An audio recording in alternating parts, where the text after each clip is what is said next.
हाँ दोस्तों, कैसे हैं? उम्मीद है आप सब ठीक होंगे, अपनी पढ़ाई कर रहे होंगे। मैं मोहम्मद मुख्तार आपके सामने आज फिर से हाजिर हूँ भारत के भूगोल की एक अहम कड़ी लेकर, जिसमें दोस्तों आज हम इस वीडियो में भारत की कृषि जलवायु प्रदेश के बारे में विस्तार से जानने वाले हैं।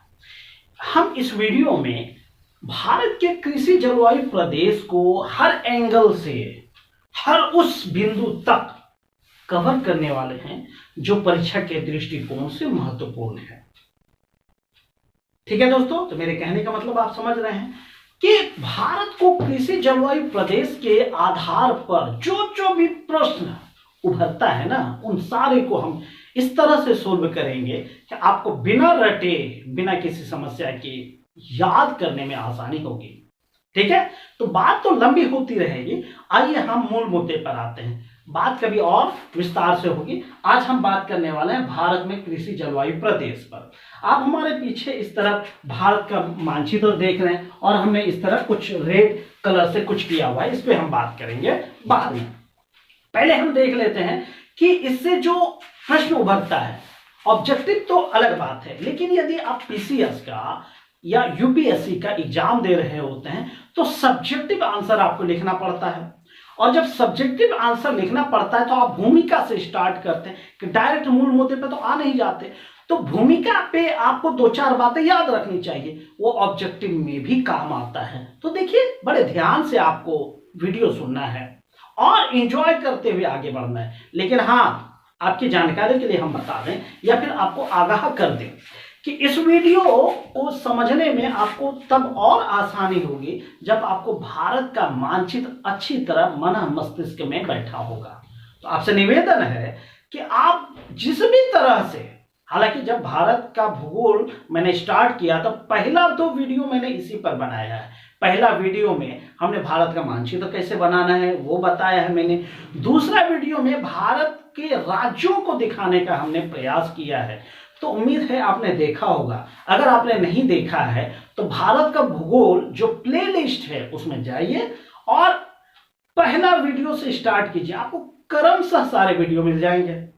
ठीक है, और हर वीडियो को आप एंजॉय करते हुए याद करता हुआ पाएंगे। तो चलिए, आप खुद समझदार हैं, करना क्या है, हम आते हैं मूल मुद्दे पर। तो भूमिका में आप जब लिखते हैं तो 2-4 बातें आपको ध्यान में रखनी चाहिए जो आपको लिखना है। और जैसे इसमें हम क्या देखने वाले हैं, भारत में कृषि जलवायु प्रदेश। तो माइंड में ये चीजें रखना है कि भारत को कृषि की जलवायु के आधार पर कितने भागों में बांटा गया है, उस पर बात करनी है। तो हम कृषि पर, मूलतः मेरा ध्यान किस पे रहेगा, कृषि पर। अब आप कृषि पे ज्यादा तो हम बता नहीं पाएंगे आपको, क्योंकि कृषि पर लंबी चौड़ी लेक्चर मौजूद है। हर एंगल से हर एक वीडियो में हमने बात किया हुआ है, प्लेलिस्ट में भी है, आप देख सकते हैं। तो भारत के कृषि में हम क्या देखते हैं, सामाजिक, आर्थिक, राजनीतिक, हर तरह की विभिन्नता देखने को मिलती है।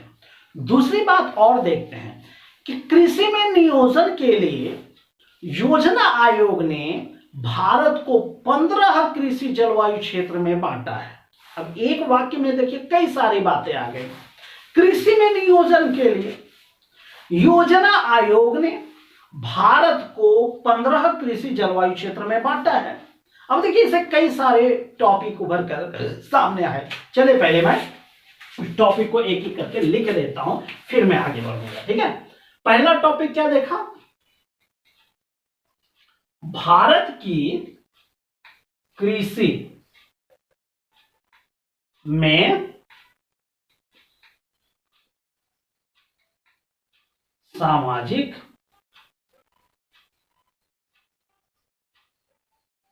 आर्थिक,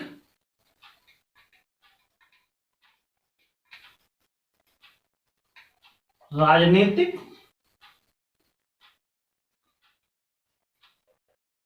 इत्यादि आधार पर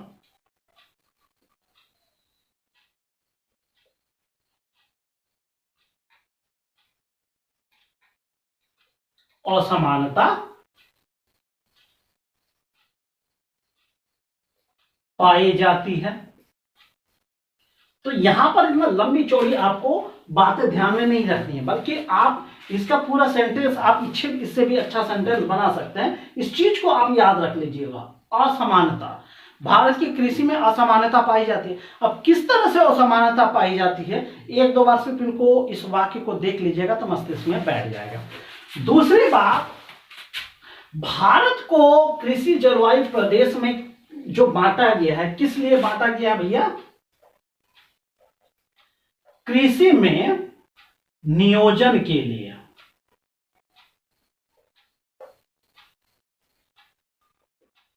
नियोजन के लिए किसने? योजना आयोग ने। किसको? भारत को 15 कृषि जलवायु प्रदेश में बांटा है। तो मेरे ख्याल से भूमिका में ये दो बातें ध्यान रखने। देखिए ऑब्जेक्टिव कहां कहां से उठता है। भारत को कृषि जलवायु प्रदेश में बांटा गया है, किस लिए या क्यों? तो ऑब्जेक्टिव में रहेगा, और उनमें से एक रहेगा कृषि में नियोजन के लिए। ठीक है, प्रश्न इस तरह भी पूछ सकता है कि भारत को कृषि जलवायु प्रदेश में बांटने की आवश्यकता क्यों पड़ी? तो कृषि में नियोजन के लिए। नियोजन वो विस्तार से जब हम योजना आयोग पे बात करेंगे उस पे हम बात करेंगे, और उसमें इस चीज को समझ लेना है। यहां से मूल मुद्दे पर हमें बात करनी है। अगला है कि किसने बांटने का प्रयास किया? योजना आयोग ने। अब योजना आयोग अभी तो नहीं है, वर्तमान सरकार ने योजना आयोग की जगह नीति आयोग का गठन कर दिया है। ठीक है, तो नीति आयोग जो अभी काम कर रही है, अब वो किस लिए काम करती है, योजना आयोग क्या करता था, उस पर भी अलग से बात करें। बहुत जो है कि उस पर विस्तार से बात करना बाकी है। इसमें अगर हम करेंगे तो वीडियो कई गुना ज्यादा लंबी हो जाएगी, जो ज्यादा बोरिंग भी हो जाएगा। तो हम भटकना नहीं चाहते। फिलहाल ये याद रखना है कि भारत को कृषि जलवायु प्रदेश में किसने बांटा है? तो जवाब आपका क्या होगा? योजना आयोग ने। और कितने भागों में बांटा है? तो जवाब क्या होगा? 15 भागों में बांटा है। हम इसमें उन 15 भागों को विस्तार से एक एक करके देखने वाले हैं। अब आप 15 नाम सुन के घबराइएगा मत, क्योंकि उसको एंजॉय तरीके से, बड़े ट्रिकी ढंग से, या फिर कहीं कहानी की तरह उनको हम समझने वाले हैं। तो इनसे कई सारे टॉपिक उभर कर सामने आ गए। ठीक है, इतनी दो बातें भूमिका में हो गई। अब हम मूल अगला पे हम आते हैं कि भाई ठीक है, ऐसा तो हो गया। अब आपसे पूछ देगा कि भारत को कृषि जलवायु प्रदेश में बांटने का क्या लक्ष्य था, क्या उद्देश्य था? ठीक है, क्यों? तो दो चार प्रश्न तो यहां उभर गए। अब है इनका उद्देश्य, देख लेते हैं क्या क्या उद्देश्य था। तो अगला आपको इसमें लिखना है उद्देश्य। ठीक है, अब देखिए, पहले सुन लीजिए, घबराना नहीं है, बिल्कुल इजी से याद हो जाएगा। बात क्या हो रही है? भारतीय कृषि की। किस लिए? नियोजन के लिए। तो भाई कृषि में यदि आप कोई सुधार करते हैं तो क्यों करते हैं? तो कई सारे टॉपिक तो आप ऐसे ही भी बता सकते हैं। आप 2-4 या 10 भी उत्तर बता सकते हैं, लेकिन मोटे मोटे 2-4 को आपको याद रखना है। जैसे पहला आप ये कह सकते हैं कृषि की उत्पादकता में वृद्धि करने के लिए। दूसरा बता सकते हैं जब कृषि की उत्पादकता में आप वृद्धि करेंगे तो दूसरा ये कह सकते हैं कि किसानों की आय में वृद्धि होगी। जब किसानों की आय में वृद्धि होगी तो भाई साहब गांव में रोजगार में भी तो वृद्धि होगी। जब किसानों की आय में वृद्धि होगी तो किसान क्या करेगा? भाई उसका ज्यादा से ज्यादा मुनाफा कमाना चाहेगा, तो उसके लिए इनडायरेक्टली या डायरेक्टली, मैं प्रत्यक्ष या अप्रत्यक्ष की बात करता हूं, अन्य लोगों को भी इस क्षेत्र में रोजगार मिलेगा। ये 3 तो महत्वपूर्ण चीजें हो गई। चौथा महत्वपूर्ण चीज क्या है कि सिंचाई के लिए जो समुचित साधन है, या सिंचाई के लिए जो साधन है या जल है, मुख्य रूप से जल कहिए, सिंचाई के लिए उपलब्ध जल का समुचित प्रयोग करना। ठीक है, और चौथा अगला क्या आप कह सकते हैं कि कृषि में विकास की नई संभावना को तलाशना। ये सब बातें हैं ना, जो असमानता है पूरे भारत में, जो कृषि से रिलेटेड असमानता है, उन असमानता को पाटना। तो ये सब चीजें तो इनके लक्ष्य में है। अब देखिए एक एक करके उनको मैं लिखने का प्रयास करता हूं, ठीक है, उनको ध्यान में रखिएगा। पहला हमने क्या बताया, कृषि की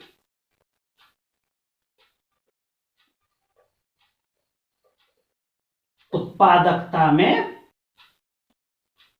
वृद्धि, ठीक है। दूसरा हमने क्या बताया,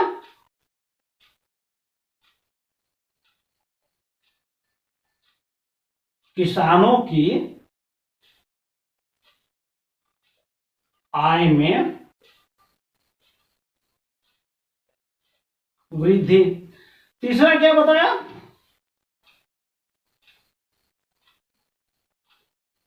ग्रामीण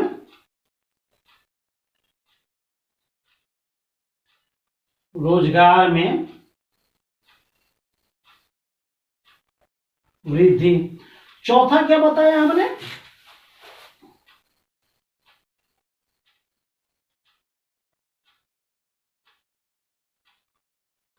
सिंचाई के लिए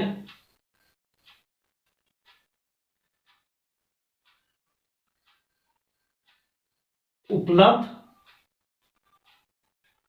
जल संसाधनों का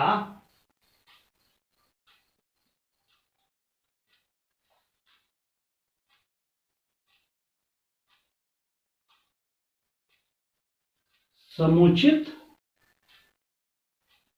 प्रयोग। और भी कई सारी बातें आप इसमें बता सकते हैं कि कृषि में विकास की नई नई जो है कि संभावनाओं को तलाशना। तो इस तरह आप इनके अलावा भी बहुत सारी बातें बता सकते हैं। तो ये आपको ऑब्जेक्टिव में पूछा जाएगा, इसको आप ध्यान में रखिएगा। तो यहां तक मेरे ख्याल से कोई दिक्कत नहीं होनी चाहिए। अब हम आगे क्या बढ़ेंगे, तो जो 15 कृषि जलवायु प्रदेश में बांटा गया है भारत को, उनको हम एक एक करके देखने वाले हैं। तो आपसे निवेदन है कि इनका आप स्क्रीनशॉट लेना है ले लीजिए, या लिखना है लिख लीजिए, फिर हम आगे बढ़ते हैं।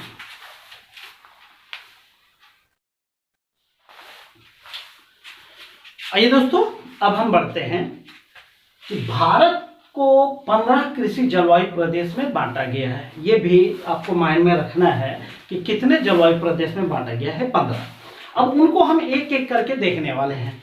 मेरे इस तरफ देख लीजिए, हमने भारत का मानचित्र बनाया हुआ है और इस मानचित्र को हमने पहले ही बना के रखा है, और 15 कृषि जलवायु प्रदेश में जो बांटा गया है उसको मैंने इस मैप में दिखाने का प्रयास किया है।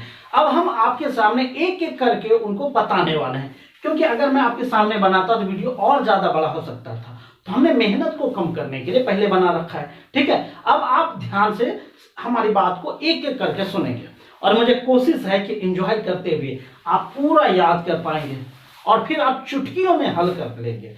तो देखिए, इससे आपको बहुत सारी बातें आपको बताना है, जैसे कौन से कृषि क्षेत्र में कौन कौन से राज्य शामिल हैं, उस क्षेत्र की जो कि वर्षा का औसत क्या है, वहां पर कौन कौन से प्रमुख फसलों की खेती होती है, इन सारे टॉपिक को आपको देखना है। लेकिन यहां हम सिर्फ आपको राज्य बताने वाले हैं कि कौन कौन से प्रमुख राज्य उस श्रेणी में आते हैं, या अमुक जो कृषि क्षेत्र है, कृषि जलवायु क्षेत्र है, उनमें कौन कौन से राज्य शामिल है, उनको देखने वाले हैं। क्योंकि फसल ज्यादा जो है कि माइंड नहीं रखना है, क्योंकि वो अमूमन मिलता जुलता है, उसको आप एक दो बार कहीं से भी पढ़ लेंगे, वो आराम से याद हो जाएगा। तो यहां हम क्लियर करने वाले हैं, आपके कॉन्सेप्ट को क्लियर करने वाले कि कृषि जलवायु क्षेत्र और राज्य को। पहले हम यहां पर क्रम संख्या हमने लिख दिया है, यहां पे हम उनका नाम लिखने वाले हैं और एक एक करके इस मानचित्र में समझने वाले हैं, फिर हम राज्य को इसमें एक एक करके दिखाएंगे, ठीक है। तो चलिए आगे बढ़ते हैं। पहला कड़ी में हम बढ़ते हैं, यहां हम लिख देते हैं पहला, क्योंकि ये जगह कम है इसलिए मैं यहां नंबर लिखूंगा, यहां पे उसका नाम लिखूंगा। देखिए दोस्तों, ध्यान से सुनिएगा, माइंड में कोई जोड़ डालने की आवश्यकता नहीं है। अब देखिए, भारत का यदि आपने मानचित्र पढ़ा है तो आप बताइए पहले तो आगे बढ़ने से पहले देख लीजिए, एक चीज हम आपको बताने वाले हैं। ऊपर क्या है? उत्तर। नीचे क्या है? दक्षिण। इधर क्या है? पूरब। इधर क्या है? पश्चिम। यह है ना दिशा, तो आपको याद होना चाहिए, क्योंकि इससे बहुत सारे कंफ्यूजन उत्पन्न होते हैं। उन सारे कंफ्यूजन को दूर कर लेना है। एक चीज तो दिमाग में रख लीजिए, ऊपर उत्तर, नीचे दक्षिण। इधर जो है, चाहे आप इस भारत के मानचित्र का बायां बोल दीजिए, इसका दायां बोल दीजिए, तो इधर जो है चाहे जिस भी तरह से आप समझाना चाहें, जैसे मैं इस तरह खड़ा हूं तो मेरे बाएं तरफ हो जाएगा, और मेरे दाएं तरफ, तो बाएं तरफ पूरब, दाएं तरफ पश्चिम। और मैं यदि इस बोर्ड की तरफ मुंह करके खड़ा हूं तो मेरे दाएं तरफ हो जाएगा पूरब, और मेरे बाएं तरफ हो जाएगा पश्चिम। तो ये कॉन्सेप्ट क्लियर हो गया, ठीक है। अब आगे बढ़ते हैं। अब देखिए, भारत के उत्तर में कौन सा एरिया आता है दोस्तों? थोड़ा दिमाग पे जोर डालिए। तो हम पाते हैं कि भारत के उत्तर में हिमालय है? हिमालय प्रहरी का काम करता है, और उस पर मैं स्पेशल वीडियो बना चुका हूं, और वर्ल्ड ज्योग्राफी में भी इस पे हम बात करेंगे। तो फिलहाल यहां पे हम आते हैं कि भारत के उत्तर में हिमालय है। तो हिमालय को ध्यान में रखिए, और हिमालय को हम यहाँ पे दो पार्ट में बांटने का प्रयास करते हैं। मान लीजिए ये एरिया हिमालय का है, ठीक है। कहने का मतलब वो समझ पा रहे हैं कि ये एरिया हिमालय का है, तो जाहिर सी बात है इधर हिमालय का कौन सा होगा? पूर्वी हिमालय। इधर हिमालय कौन सा होगा? पश्चिमी हिमालय। आप मेरे कहने का मतलब समझ रहे हैं? दो तो ऐसा ही क्लियर हो जा रहा है। पहला क्या हुआ?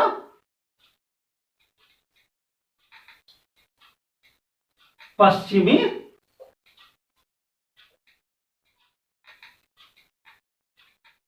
हिमालय का क्षेत्र। याद है? कोई दिक्कत नहीं, आराम से याद हो गया। अब देखिए, यहां हम राज्य भी लिखने वाले हैं, लेकिन हम सिर्फ नाम का कॉन्सेप्ट अभी हम क्लियर कर पा रहे हैं। जैसे देख लीजिए, यह एरिया पश्चिमी हिमालय क्षेत्र आता है, पश्चिमी हिमालय क्षेत्र, और यह एरिया पूर्वी हिमालय क्षेत्र आता है। तो पश्चिमी हिमालय क्षेत्र को देख लीजिए, कौन कौन सा राज्य आता है, पहले उसको देख लेते हैं, फिर हम यह मानचित्र हटाकर वो नाम लिखेंगे। तो पश्चिमी हिमालय का जो ये एरिया आप देख रहे हैं रेड कलर में, यहां से यहां तक जो हमने दिया है, वो पश्चिमी हिमालय का एरिया आ गया, ठीक है। इसमें देखिए कौन कौन से राज्य आता है, आपको राज्य क्लियर करना है। अब देखिए, अगर आपको भारत का मानचित्र याद है ना दोस्तों, तो आप आराम से बताएंगे।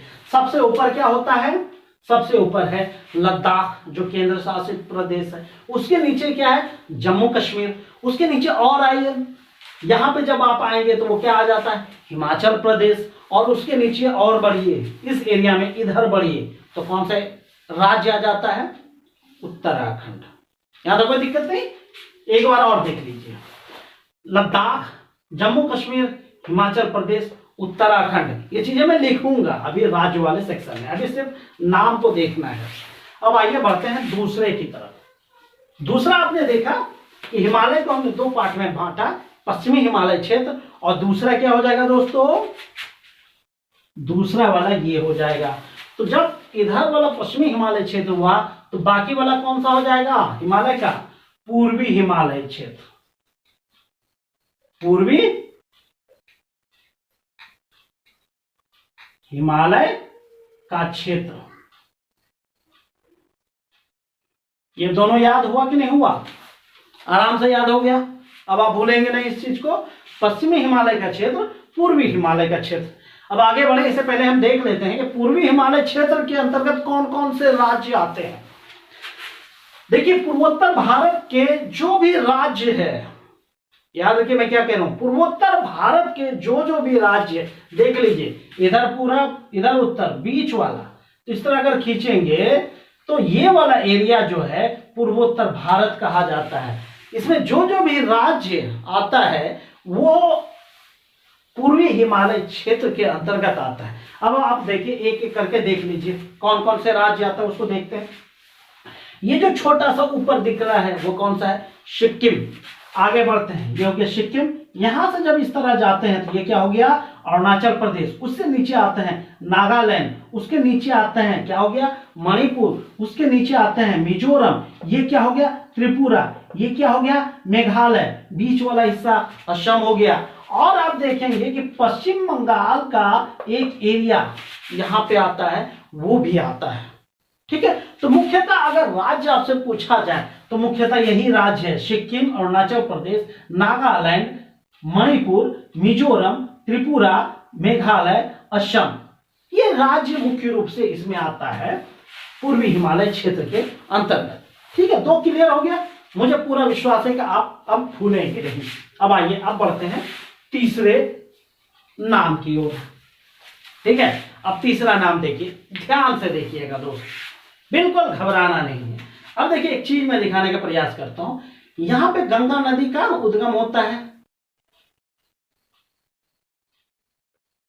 गंगा नदी का उद्गम होता है, इस तरह वो बांग्लादेश में प्रवेश कर जाती है। ये तो हम आप जानते हैं, गंगा नदी वाले वीडियो में आपने बखूबी समझा है। ये मैं इसलिए कर रहा हूं कि इसके थ्रू हम उस नाम को क्लियर करने वाले हैं। अगर ये गंगा का क्षेत्र मान लिया जाए, यहां से गंगा का क्षेत्र मान लिया जाए, तो जाहिर सी बात है कि गंगा नदी के आधार पर या फिर गंगा नाम के आधार पर कई क्षेत्रों का नामकरण किया गया है। जैसे हम तीसरा नाम में देंगे गंगा का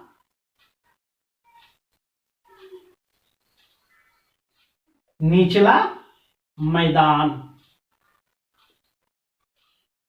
गंगा का निचला मैदान। यहां तक कोई दिक्कत नहीं होनी चाहिए। अब देखिए, निचला, अगर निचला, ये अगर ऊपर है तो इधर क्या होगा, निचला ही तो होगा।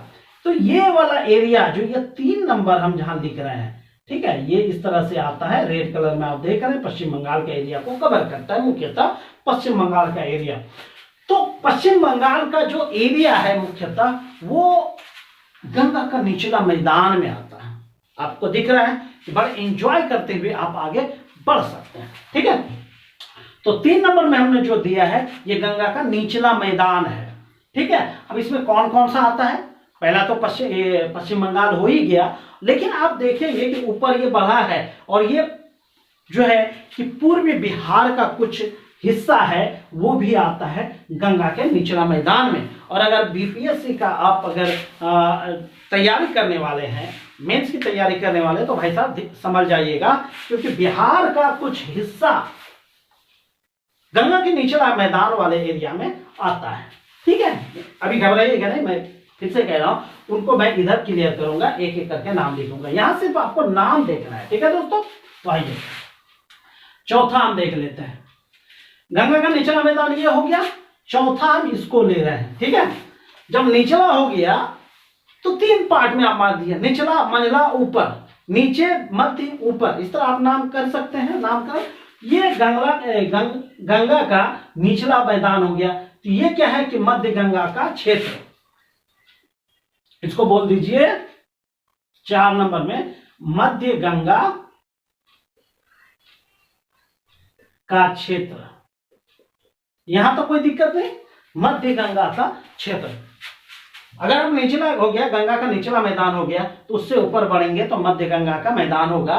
ठीक है, मध्य गंगा का मैदान में कौन सा राज्य आता है, तो इसमें मुख्यतः बिहार आता है और उत्तर प्रदेश का पूर्वी हिस्सा इसमें मुख्य रूप से आता है। तो अगर राज्य पूछा जाए तो बिहार और पूर्वी उत्तर प्रदेश आप कह सकते हैं, या फिर उत्तर प्रदेश कह सकते हैं। वो तो आप जब सब्जेक्टिव लिखेंगे तो उसमें क्लियर कर देंगे।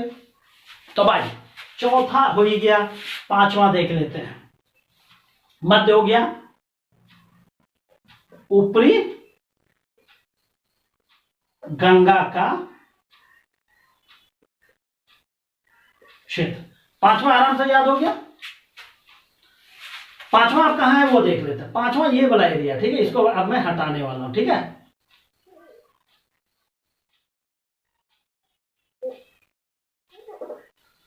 पांचवा वाला ये एरिया हो गया। पहले तो नाम देख लीजिए, गंगा का निचला मैदान, मध्य गंगा का मैदान, ऊपरी गंगा का मैदान। याद हो गया, 5 तो आराम से आपको याद हो गया।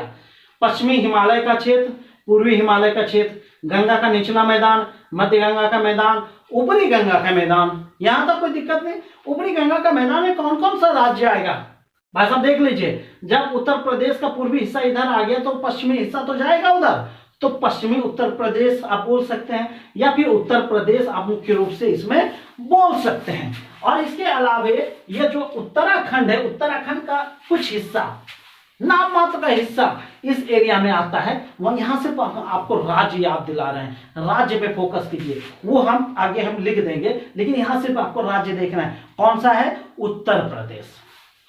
5 क्लियर हो गया? आई होप कि आपको पांचों याद हो गया होगा। आगे बढ़ने से पहले आप इन पांचों का नाम आराम से देख लीजिए। आई होप कि आपको पूरा याद हो जाएगा। मैं आगे बढ़ूं इससे पहले आप देख लीजिए। पश्चिमी हिमालय का क्षेत्र, पूर्वी हिमालय का क्षेत्र, गंगा का निचला मैदान, मध्य गंगा का क्षेत्र, ऊपरी गंगा का क्षेत्र। ये हो गया भाई साहब। अब आगे हम बढ़ते हैं 6 नंबर। 6 नंबर में हम बढ़ते हैं, ये देख लीजिए, इस वाले एरिया पे हम आ जाए, सॉरी यहां पे अभी तो एक छूट गया।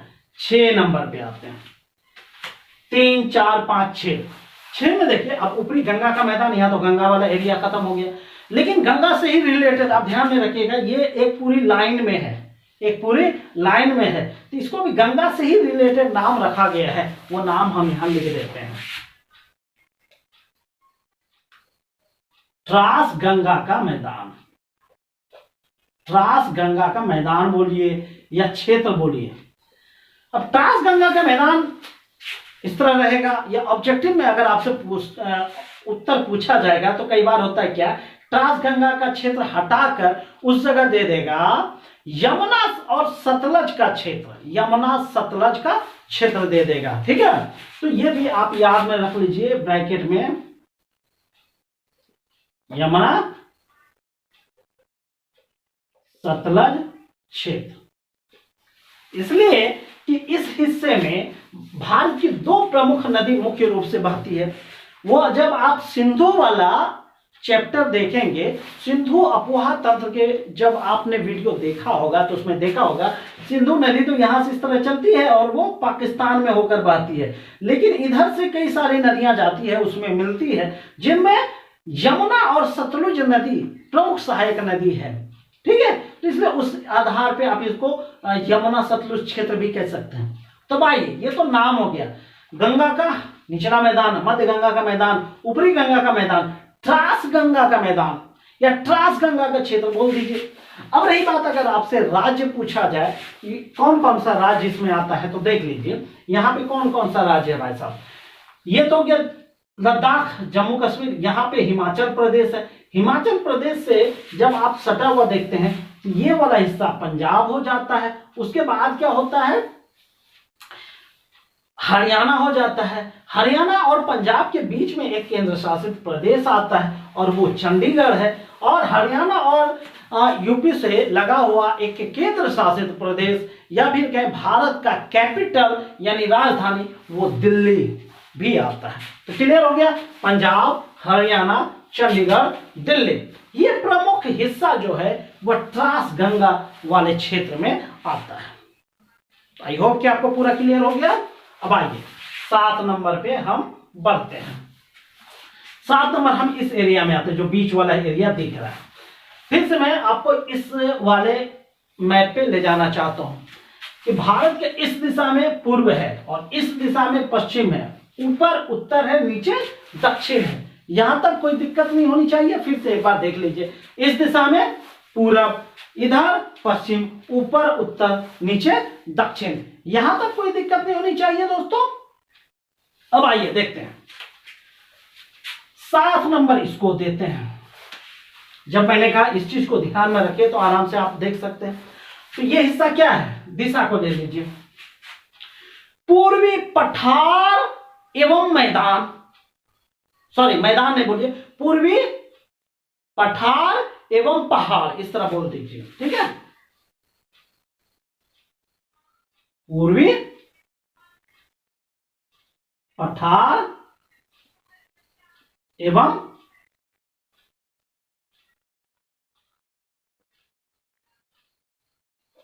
पहाड़ी क्षेत्र, यहां तो कोई दिक्कत नहीं। पूर्वी पठार एवं पहाड़ी क्षेत्र। इसमें अब कॉमन नाम होगा, इससे ही रिलेटेड सब नाम आएगा। अब देखिए कि इनमें कौन कौन से राज्य आता है। यहां देख लीजिए, ये बिहार ऊपर हो गया, नीचे क्या होगा, झारखंड, और उससे लगा हुआ ये चीजें कौन सा हम देखते हैं, छत्तीसगढ़, और उसके नीचे कौन सा देखते हैं, उड़ीसा। ये वाला एरिया में हम उड़ीसा देखते हैं। तो 3 प्रमुख राज्य हो गया, झारखंड, छत्तीसगढ़ और उड़ीसा या ओडिशा, ये 3 राज्य इसमें आ गया। ठीक है, अब हम बढ़ते हैं 8वें की ओर। 8वां देखिए, हम इसको देखते हैं। 7 अगर पूर्वी है तो 8 क्या है, पश्चिमी है। तो सेम मिलता हुआ पश्चिमी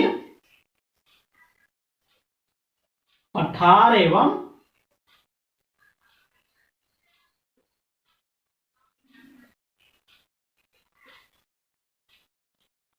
पहाड़ी क्षेत्र।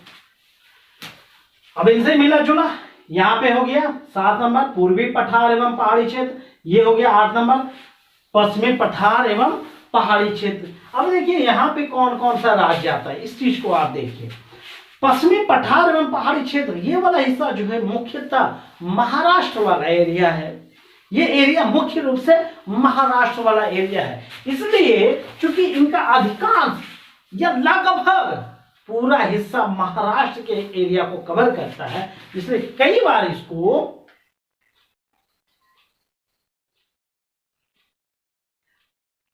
महाराष्ट्र का पठार भी आप बोल सकते हैं।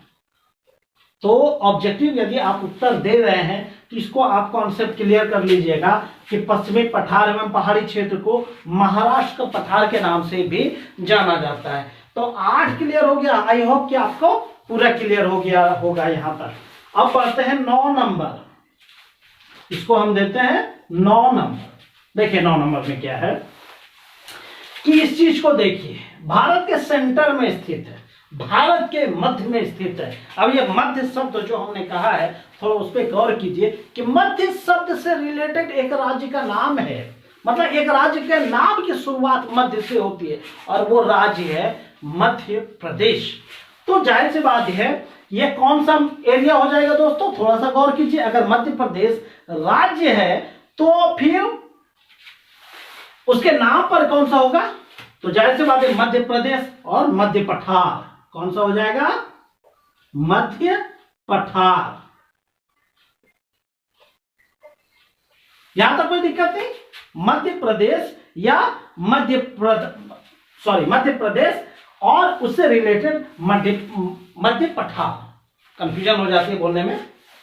अब देखिए होता क्या है कि इसका अधिकांश, जैसे आपने देखा पश्चिमी पठार एवं पहाड़ी क्षेत्र को आपने देखा महाराष्ट्र को कवर करती है, उसी तरह मध्य पठार, ये कॉमन सेंस आप लगा लीजिए, कौन सा राज्य इसमें आता होगा, वो राज्य आता है मध्य प्रदेश। यहां तक कोई दिक्कत नहीं होनी चाहिए। अब हम आगे बढ़े, चलिए आगे बढ़ते हैं, देखते हैं 10 नंबर।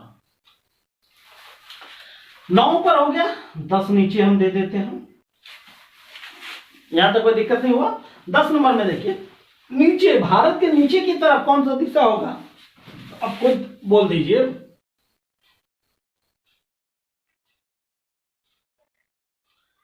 दक्षिणी पठार एवं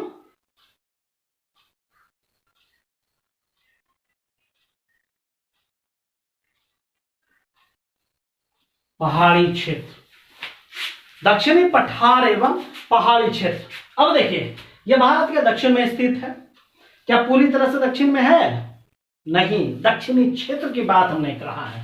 अब यहां देखिए, अगर भारत का मैप आपको याद होगा तो देखिए इस वाले एरिया में कौन कौन सा राज्य आता है। इसमें देखिए ऊपर तो महाराष्ट्र हो गया, नीचे यहां पे कर्नाटक आता है, ठीक है, कर्नाटक। केरल मत बोलिएगा क्योंकि केरल इस वाले एरिया में आ जा रहा है, ये जो 10 वाला एरिया कवर कर रहा है उसमें केरल नहीं आता है। कर्नाटक आ गया, इस वाले एरिया में तमिलनाडु है, ऊपर क्या है, आंध्र प्रदेश है, और इधर जो है तेलंगाना आता है। तो ये राज्य हो गया मुख्य रूप से दक्षिणी पठार एवं पहाड़ी क्षेत्र में। यहां तक कोई दिक्कत नहीं। अब आइए बढ़ते हैं 11 नंबर की ओर। 11 नंबर हम इसको दे रहे हैं, अब इसके लिए तो भाई साहब कई वीडियो हमने बना दिया, हर एंगल से एक एक वीडियो हमने बनाया, तो थोड़ा सा आपके माइंड में आ रहा होगा। ये क्या है, भारत के पूरब में, अगर यहां से देखेंगे इस दिशा में पूरब है, इस दिशा में पश्चिम है, तो ये क्या है, पूर्वीय तटीय एवं पहाड़ी क्षेत्र। यह पूर्वी तटीय क्षेत्र, इस तरह भी आप बोलेंगे तो चलेगा। तो पूर्वी तटीय एवं पहाड़ी क्षेत्र इसको बोल दीजिए।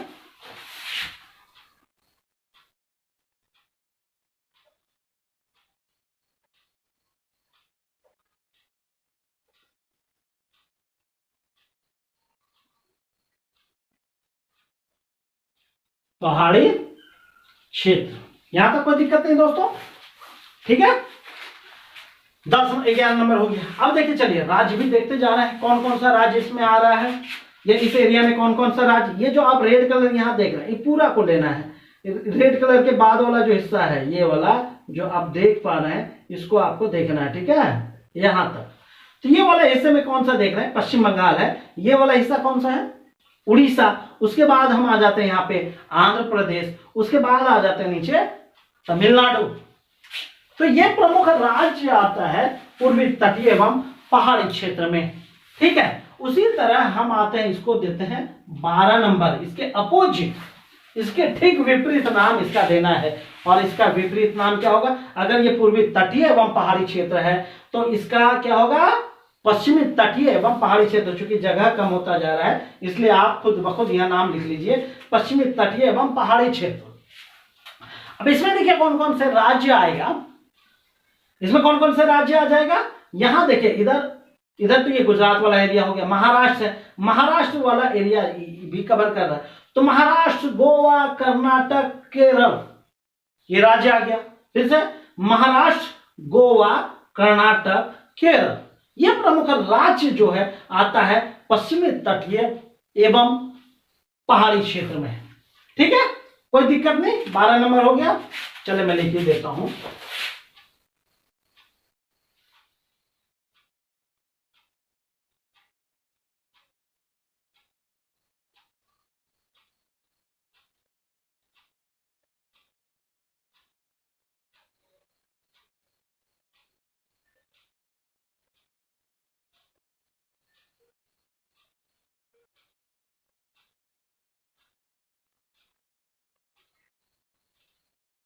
क्लियर हो गया, पश्चिमी तटीय एवं पहाड़ी क्षेत्र 12 क्लियर हो गया। हमने बात किया है 15 का। अब आइए बढ़ते हैं, इसको हम थोड़ा मिटाते हैं दोस्तों, ठीक है। यहां पे हम नाम लिखते हैं 13 नंबर। 13 नंबर में देख लीजिए, 13 नंबर हम इसको दे रहे हैं। ये वाला कौन सा एरिया है, अगर ऊपर पंजाब है, नीचे कौन सा है, राजस्थान वाला एरिया है। और राजस्थान पे जैसे ही आप जाते हैं तो आप देखते हैं कि भारत का सबसे बड़ा रेगिस्तान वाला एरिया कौन सा है, वो राजस्थान का पश्चिमी क्षेत्र है। तो भाई साहब वो रेगिस्तान तो एक है ही, तो यहां पे आप कह देंगे पश्चिमी मरुभूमि क्षेत्र, या राजस्थान का पश्चिमी क्षेत्र आप बोल दीजिए, चलेगा, पश्चिमी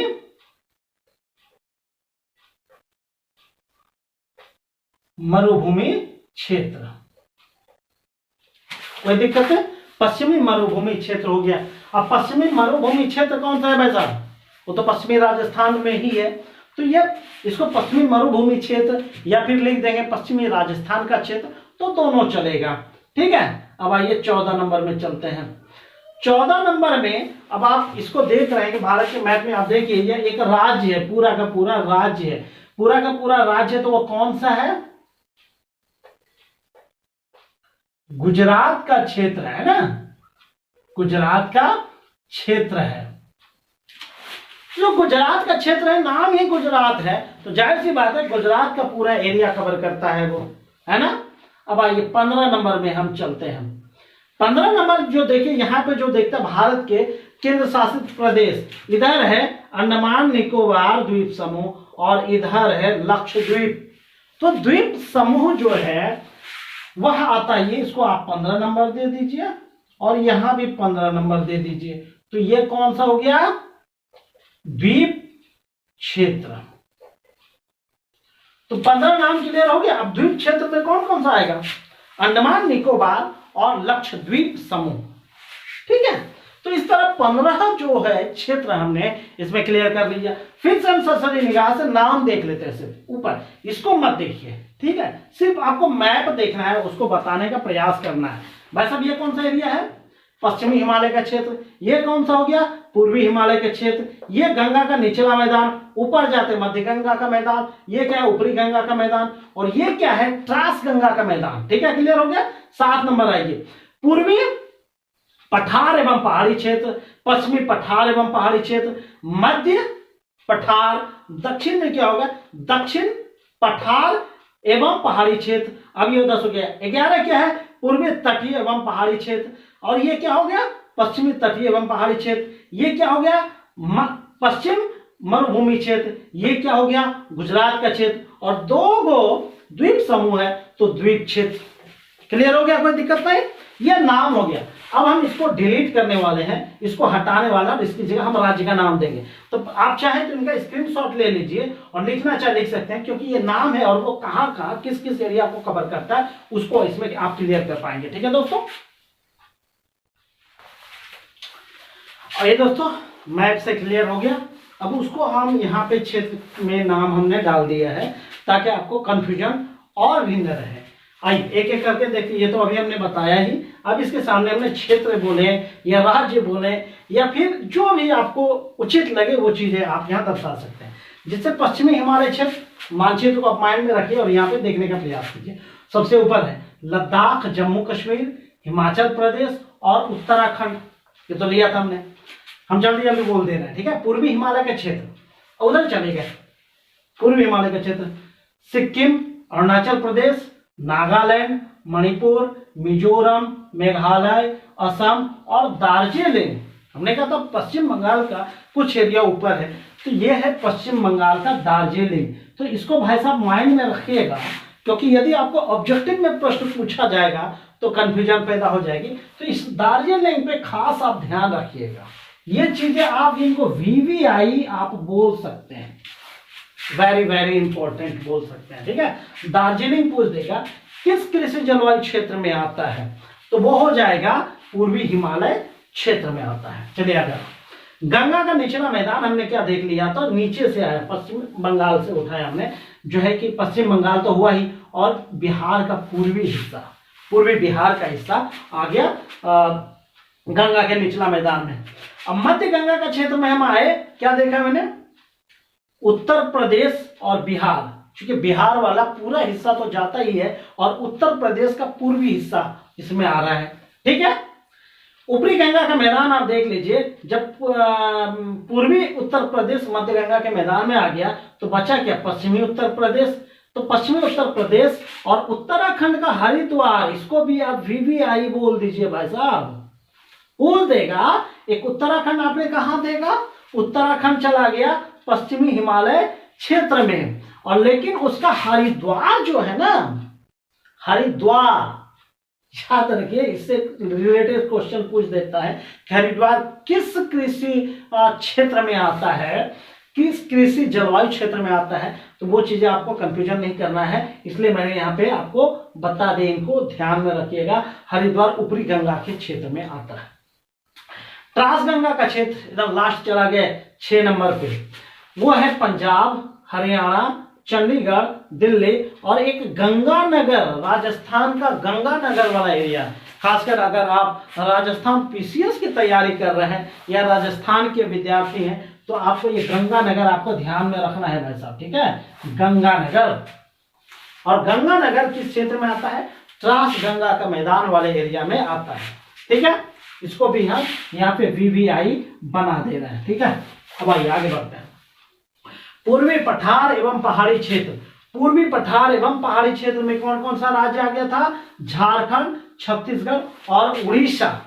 ठीक है, ये 3 राज्य आ गया था पूर्वी पठार एवं पहाड़ी क्षेत्र में।